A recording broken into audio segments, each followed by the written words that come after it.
Olá, boa tarde para você. Seja muito bem-vinda ao Redação Hit, edição tarde. Nós estamos ao vivo. Agora são 3 horas e 20 minutos pelo horário de Brasília. Eu sou Tabata Pote e a partir de agora você confere o que é notícia no Brasil e no mundo. E olha, agora há pouco, dezenas de torcedores do Peñarol causaram uma barbárie na zona oeste do Rio de Janeiro. Os uruguaios foram à cidade para o jogo de ida da semifinal da Conmebol Libertadores contra o Botafogo, marcado para esta noite. Eles queimaram veículos e depenaram quiosques. Mais de 200 pessoas foram detidas. E para saber como que essa situação começou e como que está neste momento no Rio de Janeiro, vamos para lá agora, ao vivo com o Anderson Nascimento. Anderson, boa tarde para você. Conta pra gente como que essa confusão começou e como que está neste momento. Boa tarde. Boa tarde, Tabata. Boa tarde para todo mundo. Olha, Tabata, foi exatamente o que você falou. Já são 200 uruguaios detidos. Infelizmente, a situação do Rio, que era para ser uma comemoração, acabou se findando em uma barbárie, na verdade. Isso tudo aconteceu aqui na zona oeste do Rio. Mas tudo começou com a chegada aqui na manhã desta quarta-feira, quando 3 ônibus de turismo trouxeram esses torcedores para cá. Os uruguaios vieram à cidade para o jogo de ida da semifinal da Conmebol Libertadores contra o Botafogo nesta noite. Mas um desses torcedores, segundo a Polícia Militar, furtou o celular numa padaria. O crime foi flagrado pela câmera de segurança do estabelecimento. Já a confusão começou por volta do meio-dia, quando mesas e cadeiras de quiosques foram usadas como escudo. As cenas de selvageria deixaram um rastro de destruição. Outras barracas que estavam na praia, além de carros e motos estacionados, foram danificados e praticamente todo o mobiliário de um quiosque no calçadão foi furtado. Uma moto acabou sendo incendiada e um carrinho usado para guardar barracas e cadeiras de praia foi saqueado. Eles usaram paus e pedras para atacar os poucos policiais militares no local e até banhistas. Os policiais militares tentaram contê-los com bombas de efeito moral em vão. Tudo isso durou quase 1h30 de vandalismo até a chegada de reforços da Polícia Militar e do Corpo de Bombeiros. Por volta de 1h15 da tarde, homens do batalhão de choque chegaram e foram cercar os vândalos.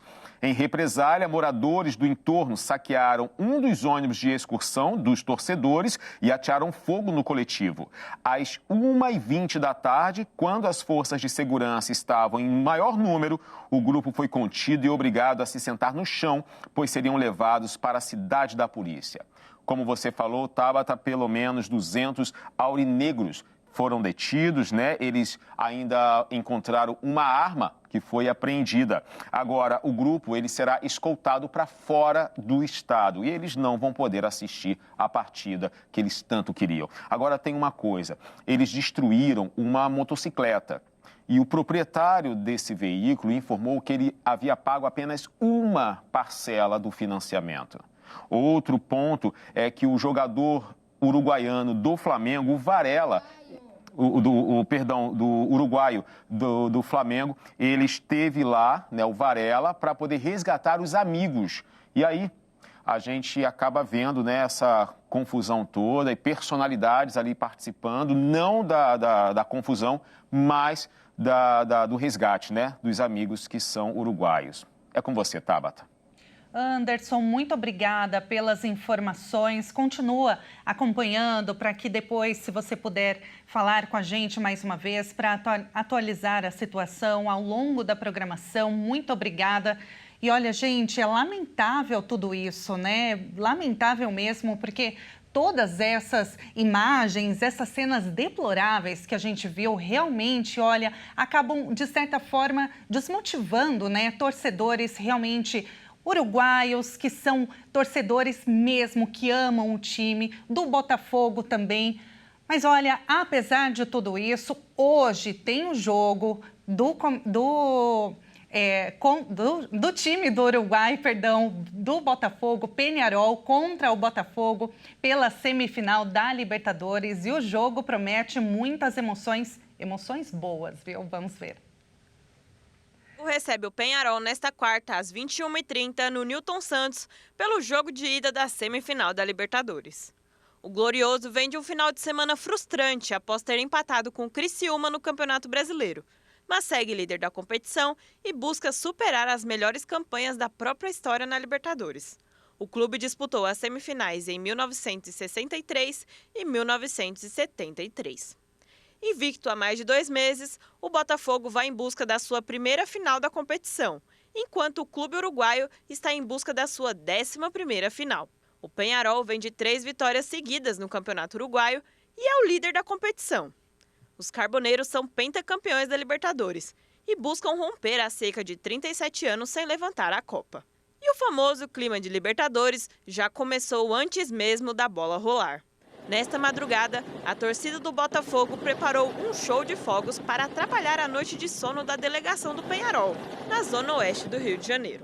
Nas imagens divulgadas nas redes sociais, é possível ver, além de alto barulho e dos clarões, os sons de sirene de uma viatura da polícia e xingamentos direcionados ao grupo de torcedores do Botafogo. O jogo de volta da partida vai acontecer na próxima quarta, dia 30, no estádio Campeón del Siglo, em Montevidéu. Quem se classificar vai para a final enfrentar o vencedor entre Atlético Mineiro e River Plate, no estádio Monumental de Núñez, em Buenos Aires, no dia 30 de novembro. E ainda no Rio de Janeiro, uma nova vítima de golpe é registrada a cada 3 minutos e meio no estado fluminense. O Rio de Janeiro bateu um recorde histórico de estelionato neste ano. O Instituto de Segurança Pública informou que o estado do Rio de Janeiro bateu o recorde de estelionatos no período de janeiro a setembro deste ano. Foram quase 110 mil ocorrências registradas pela polícia em 9 meses, o maior resultado desde 2003, quando o índice passou a ser monitorado. O número é equivalente a um golpe a cada 3 minutos e meio. Um aumento de 25% em relação ao ano anterior. Dos registros da polícia, a maior parte foi na região metropolitana. E parte desse aumento pode estar relacionado à facção Povo de Israel, uma quadrilha que se concentra dentro dos presídios e se dedica a golpes por telefone, como o crime de estelionato. A Polícia Civil do Rio cumpriu mandados contra a facção, que movimentou quase 70 milhões entre janeiro de 2022 e maio deste ano, com golpes via celular. Os golpes vão desde falso sequestro, em que o preso finge ser um parente e outro detento exige um resgate. A falsa taxa é voltada a ameaças a lojistas, com supostas retaliações, se não pagar uma quantia em dinheiro. Ainda segundo o Instituto de Segurança Pública, os sequestros relâmpagos no Rio também subiram para 119 casos em 9 meses, um aumento de 40% em relação ao ano passado. E agora mudando de assunto, olha só, uma pessoa morreu e dezenas adoeceram nos Estados Unidos devido a um surto de uma bactéria em hambúrgueres da rede McDonald's. O Centros para o Controle e Prevenção de Doenças, o CDC, divulgou que uma pessoa morreu e dezenas adoeceram nos Estados Unidos devido a um surto da bactéria Escherichia coli. Os casos estariam ligados a hambúrgueres servidos na rede McDonald's, conhecidos como Quarteirão. O surto começou no fim de setembro e se estendeu a 10 estados do oeste, com a maioria dos 49 casos concentrados no Colorado e em Nebraska, segundo a agência de saúde. A ação da rede de lanchonetes caiu mais de 8% em Nova York nas negociações posteriores ao anúncio. 10 pessoas foram hospitalizadas, incluindo uma criança. Uma pessoa idosa morreu no Colorado, informaram os centros. Todas as pessoas afetadas eram portadoras da mesma cepa da bactéria e relataram ter consumido o sanduíche Quarteirão antes de apresentarem os sintomas. Embora ainda não tenha sido identificado o ingrediente que causou o surto, as autoridades se concentraram na cebola e na carne, que foram recolhidas das lanchonetes nos estados afetados. A segurança alimentar é muito importante para mim e para todos no McDonald's, reagiu em mensagem de vídeo Joy Erlinger, presidente nos Estados Unidos da rede de lanchonetes. Tomamos medidas para retirar de forma proativa as cebolas fatiadas que são usadas no Quarteirão em alguns estados. Também tomamos a decisão de retirar temporariamente o Quarteirão dos restaurantes em determinados estados, acrescentou. O CDC recomendaram aos clientes que consumiram um sanduíche e tenham apresentado sintomas de intoxicação como diarreia, febre e vômitos que procurem um médico. Esses sinais costumam aparecer 3 a 4 dias após a exposição à bactéria e a maioria das pessoas se recupera em um prazo de 5 a 7 dias sem tratamento. Mas alguns quadros podem exigir internação. Gente, que perigo, né? Como a gente viu na reportagem, uma pessoa morreu e dezenas adoeceram por conta dessa bactéria. Como será que isso acontece? Como evitar ser intoxicado por ela? Vamos entender melhor com a infectologista Melanie Fontes Dutra. Doutora Melanie, seja muito bem-vinda ao jornalismo da Hit TV. Boa tarde. Boa tarde, só uma correção, eu não sou infectologista, eu sou biomédica, tá bom? Muito obrigada. Obrigada, doutora, pela correção. A gente vai pedir para a produção corrigir agora no GC. Eu queria começar te perguntando, doutora, como que essa bactéria ela é transmitida? Além dela, tem outras também que causam esses sintomas? Perfeito. A gente tem uma transmissão que se dá principalmente por água e por alimentos contaminados. Por isso que a segurança na hora de produzir um alimento, de manipular e de lidar com ele é tão importante.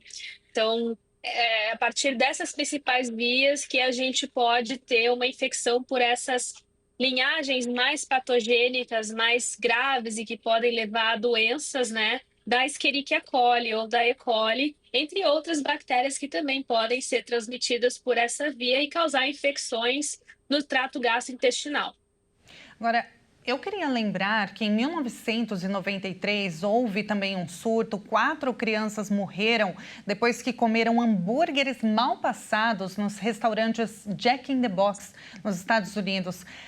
Melanie, a má higiene, má conservação podem ser um dos principais motivos nesses casos? Infelizmente pode. A gente sabe também que, por exemplo, ao manipular o alimento, é importante usar luva, é importante ter uma higienização adequada das mãos, porque até mesmo isso pode causar uma contaminação. E justamente essa questão de higienização também já levou à transmissão, à contaminação por Escherichia coli em 2022, se eu não me engano, né? Também envolvendo a companhia do McDonald's. Então, a gente sabe que não é a primeira vez, né, que um surto disso está acontecendo, nem no McDonald's ou em outras empresas que lidam com alimentos também, né? E só reforça a necessidade da gente ter esse controle, né, tanto do alimento que é produzido e todas as suas formas de produção e conservação, principalmente de como a gente manipula eles, porque daqui a pouco a gente pode também estar levando a uma contaminação por não estar cumprindo as normas adequadas de higienização. Melanie, é possível que em casa, na hora que a gente for manipular os alimentos, preparar a refeição, que a gente não consiga matar essas bactérias, que a gente seja contaminado na nossa própria casa? É possível, essas bactérias elas ocorrem de forma livre no ambiente, né? Então a gente tem Escherichia coli circulando de uma forma natural. A gente inclusive tem essa bactéria no intestino de muitos animais, inclusive nós, né? São versões que não causam doenças, né? Como as que a gente está vendo, mas essa ocorrência pode acontecer. Então, até mesmo, né, uma contaminação fecal pode acontecer, então, já que ela habita no intestino, pode sair nas fezes, pode contaminar, por exemplo, enfim, algum local que reserve água e não tenha um tratamento adequado, ou até mesmo, né, a gente não fazendo uma lavagem correta das mãos, a gente pode, né, ao manipular os alimentos, também levar essa contaminação. Por isso que é tão importante, né, quando a gente vai cozinhar, quando a gente vai lidar com o alimento, a gente tem que estar sempre com as mãos higienizadas, especialmente se a gente manipulou alguma coisa assim antes, né? Uma rotina muito básica assim que a gente tem que incorporar no nosso dia a dia, porque evita essas e várias outras possíveis contaminações de bactérias e outros micro-organismos que ocorrem naturalmente no ambiente. Além das mãos, limpar a bancada, a pia onde você for preparar a refeição também é indicado? Com certeza, são locais que frequentemente estão circulando, né, outros objetos, outras pessoas usam para fazer outras coisas também. Então, a gente não tem muito esse controle, né, do quanto esse local, por si só, está higienizado para isso. Então, antes da gente fazer alguma coisa, é importante também cuidar com essa higienização, para que seja um local adequado para produzir, enfim, produzir ou manipular algum alimento. Então, com certeza, é uma boa prática de higienização também. E olha, algumas pesquisas indicam que as infecções bacterianas ainda estão, entre as doenças que mais matam no mundo. Os números apontam a gravidade da situação. 13,6% de todas as mortes em 2019 em todo o planeta foram causadas por bactérias. E já tem uma pesquisa publicada na revista científica The Lancet. Gente, hoje, olha, tá complicadinho, viu? Em outubro, que demonstrou que mortes por infecção bacteriana ainda despontam como a segunda principal causa de morte no mundo. Por que esses registros de óbito são tão expressivos, Melanie? Então, são várias razões que levam a isso, né? A gente tem desde, enfim, a ocorrência natural dessas bactérias e as infecções, seja por uma questão de higienização não adequada, de a gente falhar em algum desses processos de manipulação e de controle de micro-organismos. Mas eu acho que tem uma questão importante que a gente fala muito pouco, sabe? Que é a questão da resistência a antimicrobianos. A gente vê que com um uso inadequado de antibióticos fora da prescrição médica ou até mesmo usados sem ter um acompanhamento médico, favorece o desenvolvimento de versões de bactérias que são mais resistentes. Ou seja, para as medicações que nós temos hoje, as bactérias essas medicações passam a não ser tão efetivas contra essas bactérias que já possuem algum grau de resistência. E isso faz com que, quando elas infectem um organismo, elas tenham um risco muito maior de desenvolver uma doença mais séria, uma infecção mais prolongada, que debilita o organismo. E se a gente estiver falando de uma criança, de um idoso, por exemplo, os riscos para uma condição mais séria são ainda maiores. Então, quando a gente olha esses dados, é extremamente importante a gente olhar, né, em quais faixas etárias a gente está vendo principalmente essas mortes, em que condições a gente vê que essa morte acabou se desenvolvendo, porque a gente sabe, né, pelas pesquisas e pelo acompanhamento que a gente tem desses micro-organismos que circulam, que essa resistência é um problema muito real e é um problema que está colocado para nós hoje, né? Então, como eu mencionei, tem vários fatores que certamente contribuem para isso, né? Novas bactérias patogênicas, a questão da gente reforçar ainda mais nossa cadeia de segurança na produção e manipulação de alimentos. Mas é muito importante a gente lembrar da resistência a antimicrobianos, né? Então, se a pessoa tem algum sinal de infecção e ela precisa entrar com antibiótico, ela precisa fazer isso sob supervisão médica e cumprir todo o esquema terapêutico, mesmo que os sintomas melhorem antes disso, é importante cumprir todo o esquema terapêutico que for passado para ela por um profissional de saúde capacitado, né? Essa questão da automedicação, ela é muito nociva para a saúde e pode trazer riscos para além daqueles que nós imaginamos. Perfeito, Melanie, muito obrigada. Esse último ponto que você trouxe aqui é extremamente importante, né? Para a gente lembrar as pessoas de não fazerem uso de medicação sem uma prescrição médica, extremamente importante.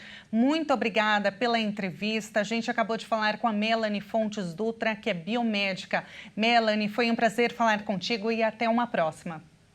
Até a próxima, eu fico à disposição. Até, tchau, tchau, muito obrigada.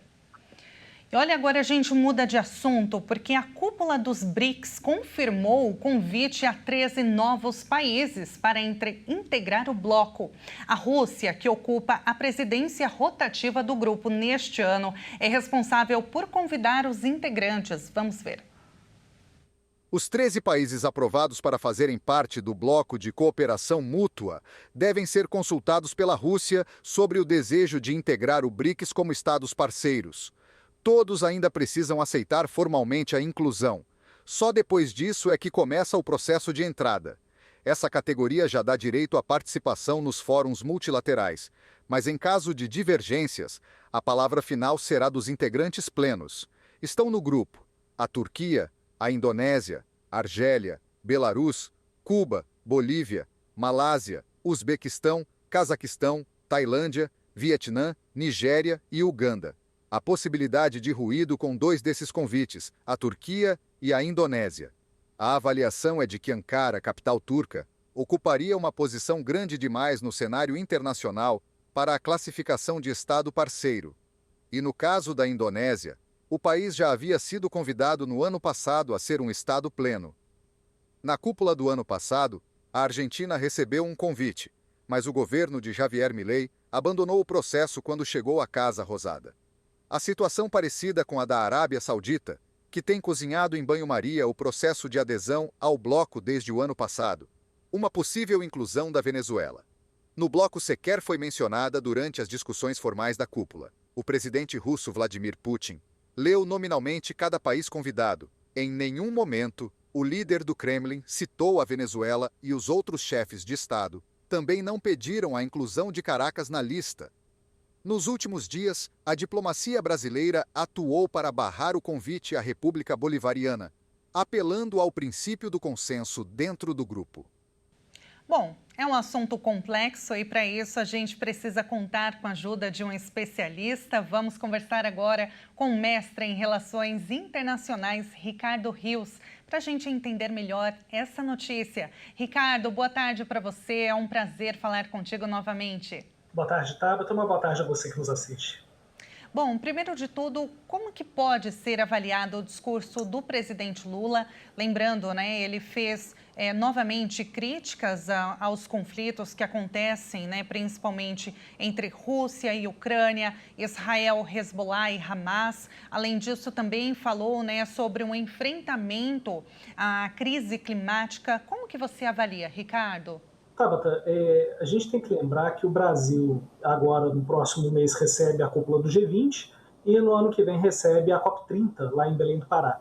Então, o discurso do presidente Lula é muito alinhado a esses 2 eventos que o Brasil recebe. Tanto que foi falado muito pouco a respeito dos BRICS, da cúpula, da ampliação do número de países integrantes do grupo. Então, foi muito mais uma apresentação do Brasil, um cartão de visitas do governo brasileiro a essas 2 cúpulas muito grandes que o país recebe esse ano e no ano que vem, do que propriamente uma demarcação territorial dentro do BRICS que o Brasil, em determinado momento, vai precisar fazer. Então, é uma forma de, como você disse, né, cartão de visita, é para reafirmar o posicionamento do Brasil? Sim, porque você perceba, foi falado muito a questão da desigualdade econômica, desigualdade social, conflitos, a questão ambiental, tudo isso vem nesse bojo dessas 2 cúpulas que o Brasil cedia já nos próximos meses e no ano que vem. Então, é muito importante para o Brasil sedimentar essas questões para se colocar como ator relevante global.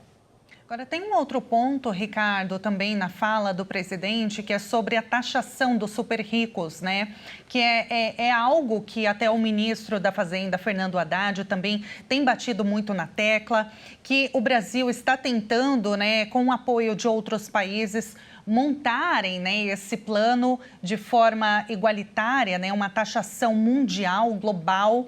Na sua avaliação, esse ponto, essa questão que ele traz também no discurso dele, é para que outros líderes percebam, se engajem também nessa questão? Com certeza, Tabata. Em Minas Gerais, que é o estado que eu vivo, há uma velha história. Um amigo encontra o outro e você fala, vamos nos encontrar, e o outro diz, não, com certeza, vou ver e te aviso. Esse é o processo hoje dessa taxação dos super ricos. Todos os países falam que são favoráveis, todos os países querem fazer isso, mas nenhum tem coragem de fazer. Tanto que o governo brasileiro já prepara uma regulamentação interna para apresentar no G20, agora em novembro, dessa taxação dos super ricos. O problema é, os super ricos sabem fazer lobby, eles têm influência, eles conseguem movimentar as zonas de poder.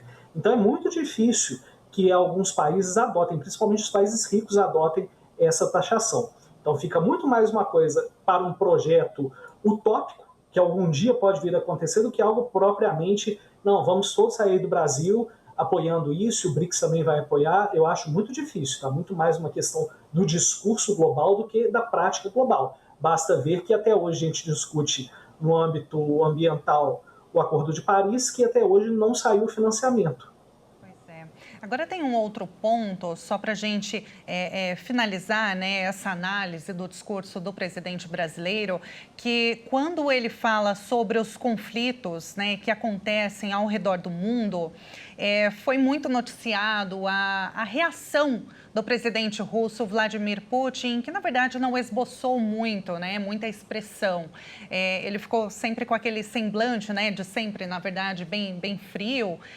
Ouvindo o discurso do presidente, na sua análise, qual peso, tem alguma relevância o Lula falar novamente, pedir paz de novo, visto que tem ali um líder, né, como o da Rússia, que está protagonizando uma guerra já que dura mais de 2 anos?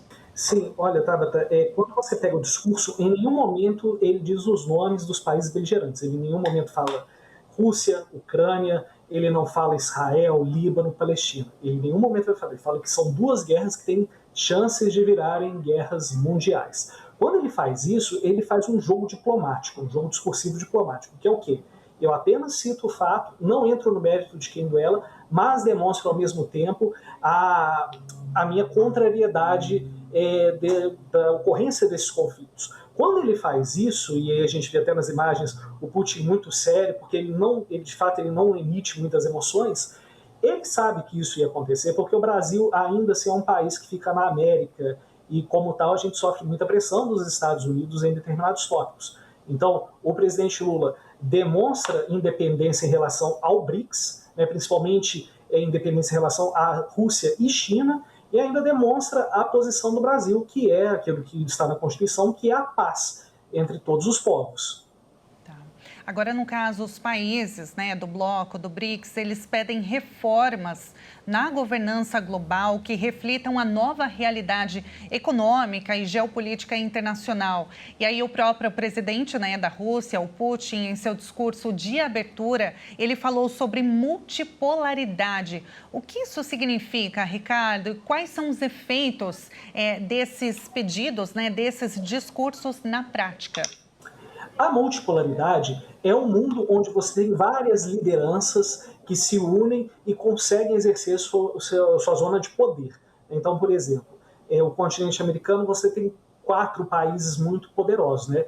Estados Unidos, Canadá, Brasil e México. Só que dentro do continente, por exemplo, você tem vários clusters de poder, como, por exemplo, Argentina, Colômbia, Uruguai, a própria Venezuela, o Brasil. Então, isso é um mundo multipolar, perdão. São várias potências convivendo em harmonia, né?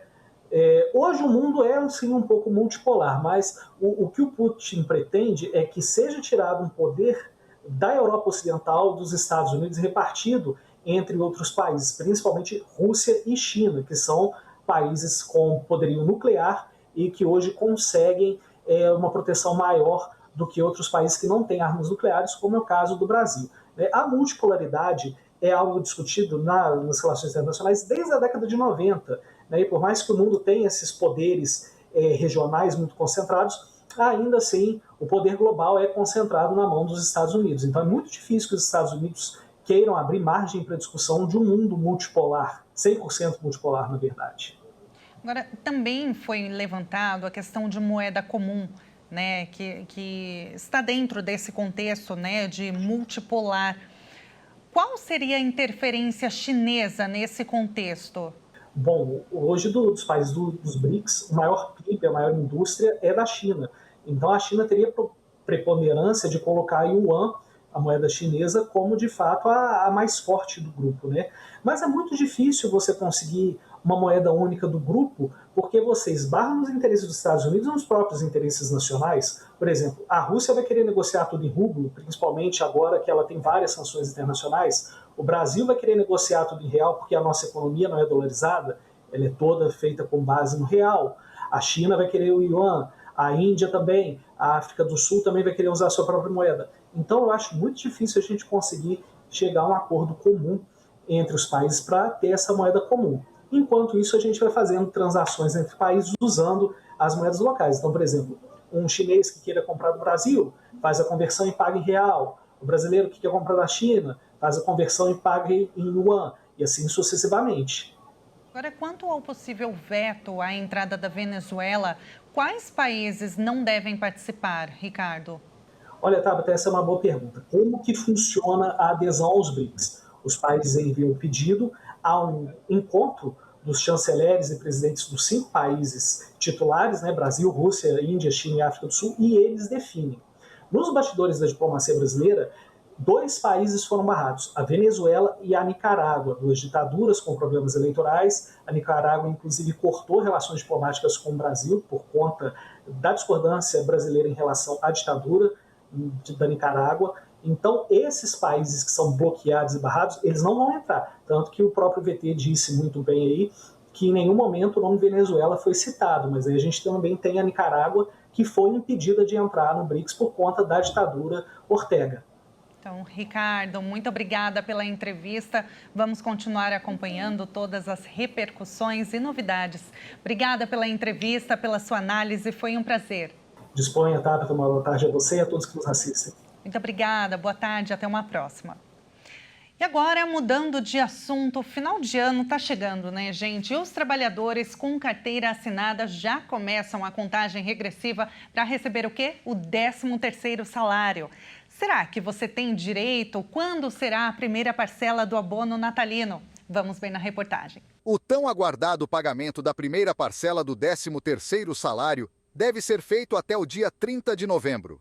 Neste ano, como a data cai num sábado, o prazo pode ser antecipado para sexta-feira, dia 29 de novembro, à exceção aos casos em que, por solicitação expressa do empregado, no mês de janeiro do corrente ano, já tenha recebido a primeira parcela por ocasião das suas férias.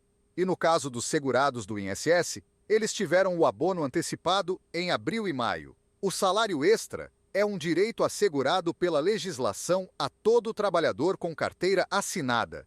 A partir de 15 dias trabalhados, o empregado do serviço público e privado, e que não tenha sido desligado por justa causa, tem direito a receber o abono natalino proporcional, que também é pago quando se encerra o contrato de trabalho. Já a segunda e última parcela tem que ser paga até o dia 20 de dezembro. Mas é importante saber que cabe ao empregador a decisão de pagar em 2 parcelas. No caso de ser pago apenas em uma única vez, o valor total deve ser depositado até o dia 30 de novembro. O pagamento feito em uma única parcela apenas em dezembro é ilegal. E esta edição fica por aqui. Muito obrigada pela sua companhia. Continue ligado na nossa programação. Até mais. Boa tarde para você.